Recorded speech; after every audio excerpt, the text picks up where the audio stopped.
Good evening. Welcome to Reality Check, where tonight we're going to try to analyze India's forgotten war against the Naxalites. And in particular, we're going to look at three aspects.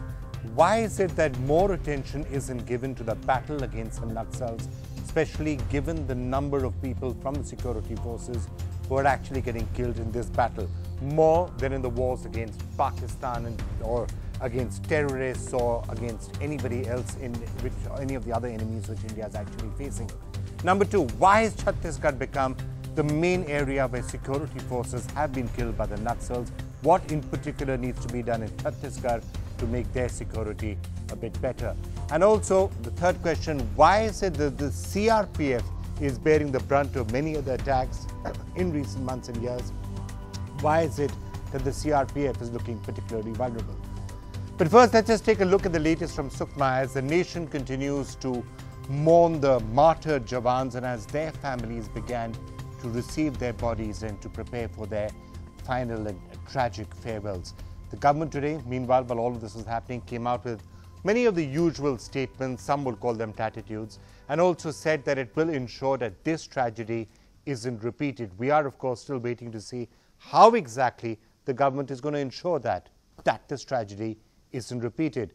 Some steps were announced. The Home Minister has said that there is going to be a high-level meeting on the 8th of May to review the current anti-Naxal strategy. Chief Ministers, Chief Secretaries, DGPs, DMs of the 35 crucial Naxal-affected districts are expected to attend that meeting.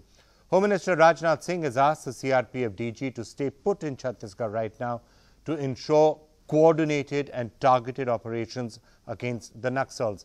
Sources have, however, told NDTV that the government is not using the armed forces against the Naxals.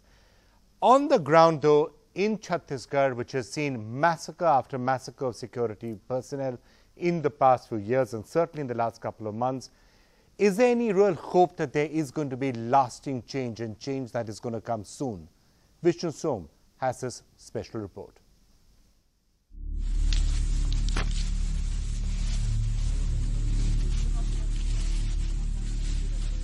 Bullets strewn around, bloodstains on the ground.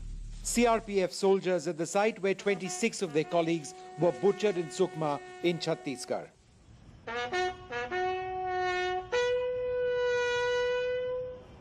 In Raipur, Home Minister Raman Singh is back, just a month after he honoured 12 Jawans last month. Today at the same place he honoured another 25. At the wreath-laying ceremony, many in the government and the CRPF would know that despite the rhetoric to the contrary, parts of South Bastar and Chhattisgarh may be spiraling out of control. The government says it'll fight back. Cold-blooded murder है. हमारी जो LWE की strategy है, उसको हम पुनः review करने जा रहे हैं. जरूरत होगी तो हम उसे रिवाइज भी करेंगे. आप कैसे लड़ोगे? अभी आप CRPF का DG तक फाइनल नहीं. नहीं, ऐसा नहीं. हमारे यहाँ लीडरशिप की कोई कमी नहीं है. और मैं समझता हूँ कि हमारी CRPF हो तो BSF हो, किसी की लीडरशिप की एफिशिएंसी के ऊपर, उनकी कैपेबिलिटी के ऊपर जो है साइन ऑफ इंट्रोगेशन नहीं लगाया जा सकता.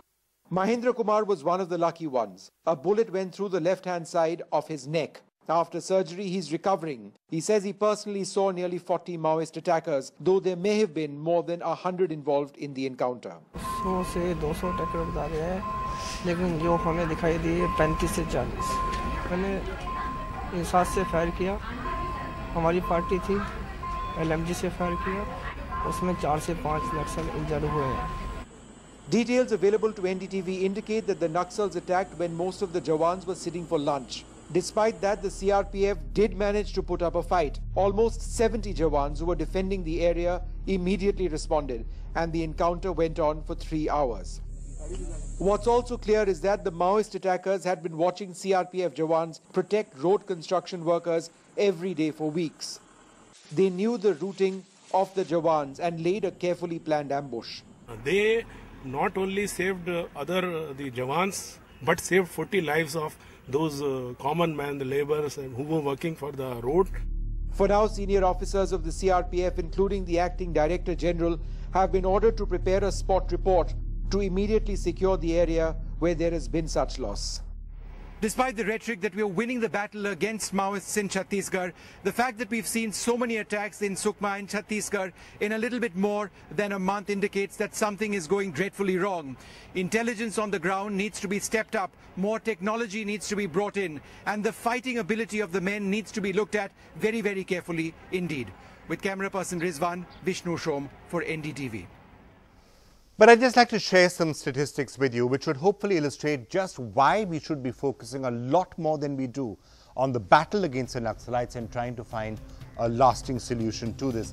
Just look at it from the point of view of security forces. Here are just some indications as to the number of people who've actually been killed. The security forces casualties. Look at it way back from 2010. Those figures that we are seeing as the number of security forces killed in Jammu and Kashmir, in the northeast, and then in what we will call the red zone. 2010 itself, it is illustrative. 69 being killed in Jammu and Kashmir, 22 in the northeast, 277 in the red zone, and that continues. 2011, 2012, 17, 18, 104. Look at 2013. Numbers in Jammu and Kashmir going up, but still really in the red zone. Now, that pattern more or less continued until it started to look by 2015 as if the problems in the red area were coming a bit under control. 2015, and then 2016 actually you saw more security forces being killed in Jammu and Kashmir than in the red zone in the Naxal affected areas. But 2017, look at it, it's only April right now, just 4 months have come, and you've already had 58 members of the security forces who have been killed in Naxalite affected areas. That's more than the whole of 2015, nearly as much as in the whole of 2016. So obviously there is some reason to be concerned. And it is also perfectly true, and something else that we should address our mind to, it is increasingly getting focused in one particular area, the areas around Chhattisgarh. Let's take a look at the map of India if we can. The Naxal threat used to be spread around these entire areas. These are the worst Naxal affected areas, the 23, 24 districts that are the worst Naxal affected areas. The entire spread used to extend into Karnataka, into Andhra, into large parts of Odisha. Now it is largely in these specific areas. And now, if you can continue to zoom in, this is becoming the real crux of the problem. Chhattisgarh. This is where a lot of the attacks have been happening, and we can zoom in further just to show you where specifically these couple of attacks have happened.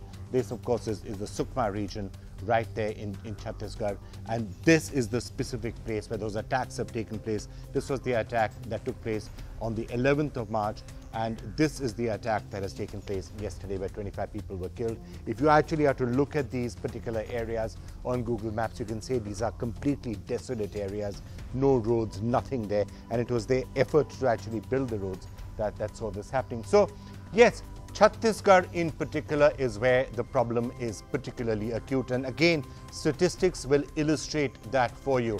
If you're looking at the number of casualties that are taking place in all other states put together, Chhattisgarh is more. 328, 109 in Jharkhand, 3 in Andhra Pradesh, 63 in Bihar, 328 in Chhattisgarh. Some will treat that as a signal that the tactics that have been followed by some of the states like Andhra have actually been working. But Chhattisgarh still remains a really major problem. And these are really the all India figures that we can now show you, once again illustrating how the problem is becoming a Chhattisgarh-centric problem, especially when it comes to security forces casualties. Look at 2017 alone.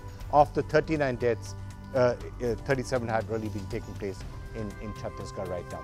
Right, so let us try and figure out what specifically is happening there. Look at that percentage, 328 out of 586 just in Chhattisgarh. So we're being joined now by the Home Minister of Chhattisgarh, Mr. Raman Singh. I spoke to him just a little earlier in the day. I tried to get from him some sort of a sense of what the government of Chhattisgarh is particularly doing about this, and specifically how it's going to try and ensure that the attacks on security forces goes down. I began the interview by asking him about the strategy that he is considering.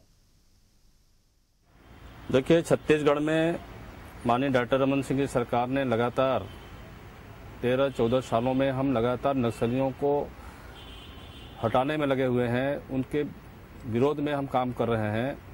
और जहां बस्तर संभाग जो हमारा जो जिले हैं उन आखिरी छोर में हमारा सुकमा जिला है, वो छत्तीसगढ़ का आखिरी जिला है। और निश्चित है कि उन क्षेत्रों में विकास कार्यों के माध्यम से वहाँ पर पुल पुलिया निर्माण, वहाँ पर आवागमन रोड निर्माण, उन कार्यों को प्राथमिकता के आधार पर माननीय मुख्यमंत्री जी ने उस दिशा में काम शुरुआत किया है कि हम उन क्षेत्रों को विकास के माध्यम से हमारा प्रदेश के हर विभाग के अधिकारी उन क्षेत्रों में जा सके, हमारा पुलिस के जवान जा सके और जनता की राम सेवक जी, आपकी बात एक तरफ से तो सही है, पर अगर आप उस इलाके को देखें, आप सुकमा को देखें, उसके आसपास के इलाके को देखिए, वहां उस पूरे बस्तर के इलाके में बहुत सारे जगह हैं जहां सरकारी अफसर आसानी से जा ही नहीं सकते हैं, पॉलिटिकल पार्टीज नहीं जा सकती हैं। एक तरफ से अगर आप देखें तो माओवादी उस इलाके के राजा बन के रह गए हैं। मैंने उसी दिशा में हम बात करना चाह रहे हैं कि लगातार इन 13-14 सालों में माननीय मुख्यमंत्री जी ने, हमारी सरकार ने लगातार उन क्षेत्रों में काम शुरुआत किया है। यह क्षेत्र लंबे समय से नक्सलियों का गढ़ रहा है। नक्सली लगातार 25-30 सालों से, उस समय कांग्रेस की सरकार हुआ करती थी जब इनका जन्म हुआ है, और लंबे समय से उन दूरस्थ क्षेत्र जो आदिवासी बाहुल क्षेत्र है, बिहड़ जंगल है, उन क्षेत्रों में अपनी सदस्यता अभियान शुरुआत किया है, उनकी जड़ें मजबूती हुई है। लेकिन आज हमारी सरकार ने लगातार उनको उखाड़ फेंकने के लिए काम शुरुआत किया है, और उखाड़ फेंकने के लिए यही एक तरीका है कि हम विकास के द्वारा उन क्षेत्रों में विकास, रोड बन जाए, पुल पुलिया बन जाए, स्कूल बन जाए, अस्पताल बन जाए, उन सारे क्षेत्रों में लगातार काम शुरुआत किया है। और वह नक्सलवादी लोग उस क्षेत्र में विकास नहीं होने देना चाहते। उन आदिवासी क्षेत्रों का विकास अगर होता है तो सबका विकास होगा, लेकिन आदिवासी क्षेत्र में वो अपने कुछ स्थानीय लोगों को अपने साथ लेकर के उन क्षेत्रों का विकास रोक रही है। और इस दिशा में निश्चित है कि आज हमारे जवान, जो सीआरपीएफ के जवान, हमारे एसटीएफ के जवान लगातार मुस्तैदी से काम कर रहे हैं, लगातार उन क्षेत्रों में राम सेवक जी, आपको इंटरप्ट करने के लिए माफी मांगता हूं, पर जो आप बात कर रहे हैं विकास की बात, वो फिर से सही बात है, पर अगर आप देखेंगे उसका असर वहां के स्थानीय लोगों को होना चाहिए था, उनको फायदा मिलना चाहिए था। पर अगर आप ये हमले को देखें, जो कल का ही हमला हुआ था, वहां के स्थानीय लोगों का समर्थन के बिना, उनकी कुछ मदद के बिना ऐसा हमला नामुमकिन था। तो किसी न किसी तरह से वहां माओवादियों को वहां के स्थानीय लोगों से समर्थन जरूर मिल रहा है। निश्चित ही मैंने इस बात को स्वीकार करता हूं मैं कि स्थानीय लोगों के सहयोग के बिना नक्सल इस तरह का घटना नहीं कर सकते। और जो 300-400 की बातें आई है, निश्चित है कि उसमें जो घटना घटी है स्थानीय लोगों का सहयोग है। और हमें और हमारी सरकार को, हमारे जवानों को और मुस्तैदी से हमको गहन चिंता करने की आवश्यकता है, सावधानी बरतने की आवश्यकता है कि हम स्थानीय लोगों की भी पहचान करने की आवश्यकता है। हमें परीक्षण करके हमको ठीक ढंग से और बेहतर ढंग से काम करने की आवश्यकता है। उन क्षेत्रों में हमारे कैंप जो हैं, हमारे जो जवानों के कैंप लगे हुए हैं, हम राज्य और केंद्र सरकार के जो हमारे सीआरपीएफ के जवान हैं, स्थानीय लोगों के सहयोग के माध्यम से ही हम उन क्षेत्रों का नक्सल समस्या को समाधान कर सकते हैं। हमें स्थानीय लोग जो लोग भी शामिल हैं, हमें उस दिशा में बहुत गंभीरता से काम करने की आवश्यकता है, ताकि हम स्थानीय लोगों का सहयोग के द्वारा ही हम नक्सल समस्या को समाधान कर सकते हैं। All right, so that was Ram Sevak ji speaking to us a little earlier this evening, talking to us about the need to spread development and to get the local people on the side. But that by itself begs a question, because obviously that isn't a strategy that's working very well, and that needs to be supplemented, certainly in the short term, with some sort of a strategy to ensure that our Jawans aren't left there as sitting ducks in a sense for attacks, because that's really what seems to have happened. Joining us to discuss that, Jeevil Narasimha Rao is joining us from the BJP. Madhu Gaur Yakshi is joining us, congressperson, a spokesperson from the Congress party, somebody who's comes from an area which has been affected by Naxalism in the past, with a little bit more success though in reeling it in. We do have Mr. Dilip Trivedi with us as well, former Director General of the CRPF, who would really know the challenges that the CRPF is facing, and Swami Agnivesh, a social activist who's sometimes been called soft on the Naxalites, or sympathetic to the Naxalites, if I can say that. You're getting a lot of attack, by the way, Swami Agnivesh and others like you. People are saying that you need to come out and be a lot more forceful in attacking the Naxalites, especially after the sort of attacks that we are seeing? I've every time condemned this type of dastardly attacks. In 2010, when 76 of our Jawans were killed by these very Naxalites, I was the first one to condemn them unequivocally. And then I undertook a march from Raipur to Dantewada CRPF camp, and right there, throughout the march, we condemned this violence. But we also raised slogans कि गोली से नहीं, बोली से समाधान होगा. But how do you have bully with somebody who's carrying a gun?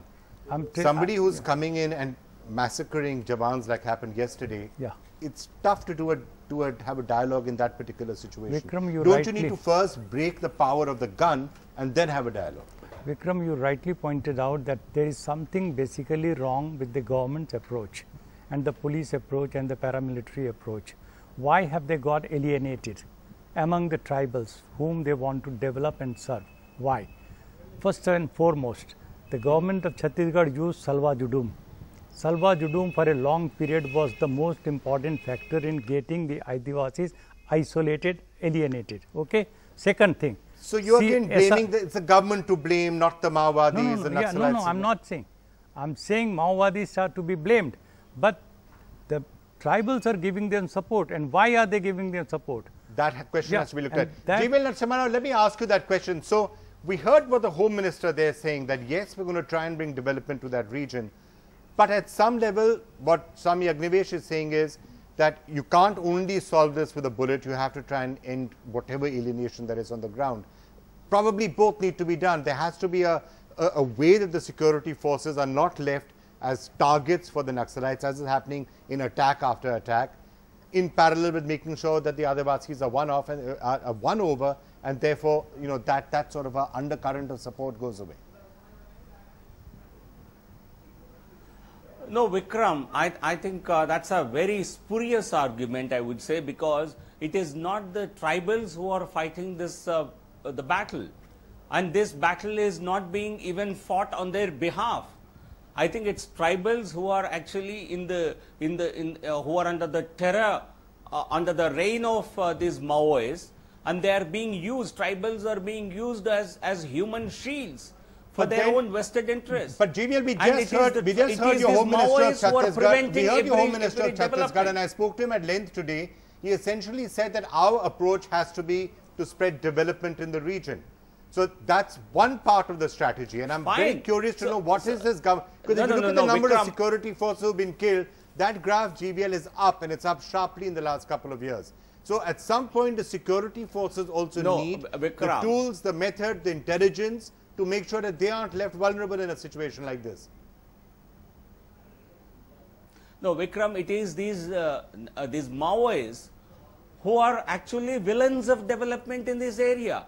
I think when Swami Agnivesh says they are fighting a battle for development, it is a spurious argument. It is these Maoists who are responsible for schools, colleges, hospitals not to function. Many of them have blown them away. And even the attack yesterday, you're not saying that Maoists are fighting for development. You're saying development needs to be brought there so that the Maoists don't have ground. If I understood exactly, exactly. Okay. But for that, you need to take the tribals into confidence. You are getting alienated. Okay. In Basta. Fine. Can I just get Mr. Dilip Trivedi in? Because, sir, I don't want to ask you. You're a former DG. You will just pause for a sec. Mr. Trivedi, just want to get you in because you're the Director General of the CRPF. And I was sharing those statistics, which I'll bring them up again, as to the number of security forces who've been killed in Naxalite areas and elsewhere. And sadly, it is the CRPF which is quite often bearing the brunt of that, from stone pelting in Jammu and Kashmir, for that matter, all the way down to these ghastly attacks that are taking place in Chhattisgarh. What, sir, as a former DG of the CRPF, is the sort of a suggestion and advice that you would give? How can we make sure that massacres like this don't happen again? We are honoring our martyrs. We are going to be saying a very, very tragic farewell to them over the next couple of days. Best way of honoring them would be to ensure that there is never another massacre like this that ever takes place. You as a DGP CRPF, I'm sure you know how that can be done. What is required?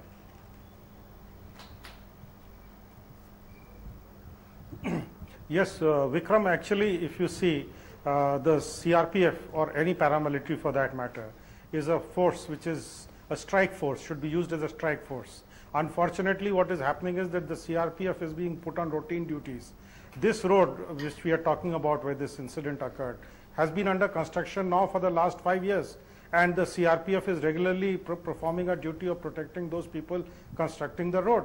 So if we are going to expose our people and make them so vulnerable to the attacks, and it's a premeditated, anyone can, worth their salt, can find out what is can observe what is the movement of the CRPF there, and accordingly plan an attack on them. If I could just understand what you are trying to say, you are saying CRPF should be used because CRPF is being developed obviously as the premier paramilitary force that can be used for counter-insurgency, because it's not really appropriate to use the army in a situation like this, and the government's making it very clear it has no intention of using the army.